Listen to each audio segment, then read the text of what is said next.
In the dusty courtyard of the Nigerian community secondary school, the heat of the afternoon sun hummed against the brick walls.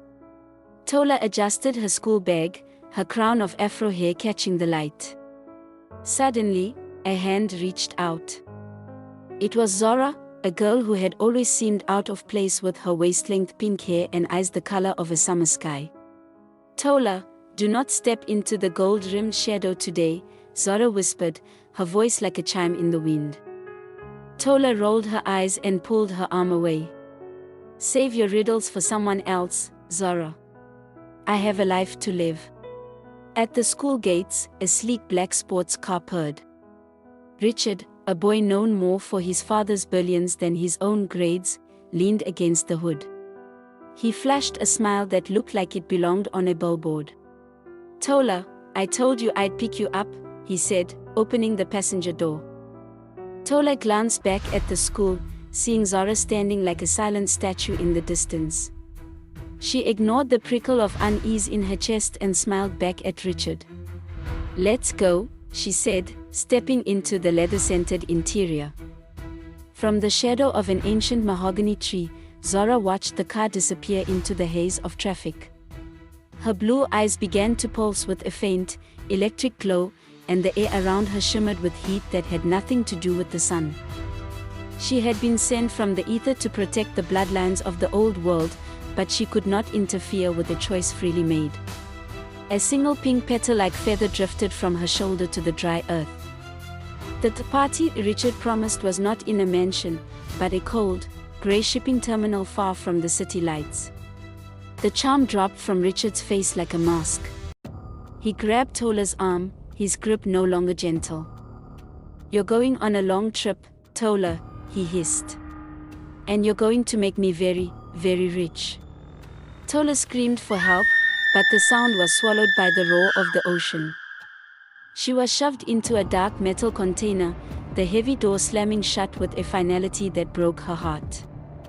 Weeks passed in a blur of fear and grey skies. Tola found herself in a cold, foreign city where the buildings were tall and the air felt like needles against her skin. She sat in a sterile, windowless room, her spirit crushed. She had been brought across the world to be sold to the highest bidder, a commodity in a game of shadows. She thought of Zara's warning and wept, the salt of her tears the only thing that felt real. On the day of the auction, two people entered the room. Segun and Adejoke were an older couple with kind faces and eyes that held the warmth of home. They moved with a quiet authority that silenced the traffickers. Segun whispered something to the guard and handed over a thick envelope. "We are taking this one," Adejoke said, her voice firm. They didn't look like monsters, they looked like the aunties and uncles Tola had known in Lagos. They took Tola to a house filled with the scent of jollof rice and fried plantains. As Tola sat at their table, trembling, Adejoke sat beside her and took her hand. "You are safe now, my child," she said softly. "We have been searching for our sister's daughter for a very long time. When we heard of a girl from our village being brought here, we knew we had to find you." Tola looked up, hope finally flickering in her eyes. Segun walked into the room, his eyes brimming with tears as he looked at Tola. Without a word, he stepped forward and pulled her into a tight, emotional embrace, holding her as if he would never let go. "We have been looking for you," he whispered, his voice thick with emotion. Before Tola could fully process the warmth of her father's arms, her mother moved in, wrapping them both in a fierce, protective hug. Holding Tola close, she wept softly against her hair. "We will get you home," her mother promised, the words a fierce vow against everything that had happened. For the first time since the school gates, Tola felt the heavy weight of the world lift just a little. Turning to the relatives standing quietly in the corner of the room, Segun and his wife let go of Tola just long enough to grasp their hands. Tears of profound gratitude flowed freely as the parents poured out their thanks to the family members who had risked everything, tracking her down and ultimately buying her back from the hands of the traffickers. Months later, Tola stood once again in the courtyard of her school in Nigeria. The air was hot, and the dust was familiar. She found Zara standing under the same mahogany tree, her pink hair swaying in the breeze. Tola fell to her knees, tears streaming down her face. "I am so sorry, Zara," she sobbed. "I didn't listen. I thought I knew better, but you were trying to save me." Zara stepped forward, her blue eyes soft and full of grace.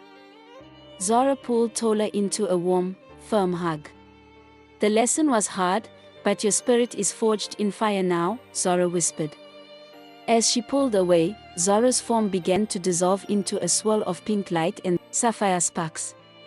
Within seconds, she was gone, leaving behind only a small, glowing blue crystal in Tola's hand. Tola looked up at the empty space under the tree, knowing now that she had never been truly alone. A supernatural guardian had been watching all along. Can you hear it call? It's catching you before you fall. I'm your guardian, I'm your friend. I'll hold your hand until the very end. 그 어떤 어둠이 와도, 그 어떤 어둠이 와도 내 곁을 지켜줄게 영원토록. I'm your guardian.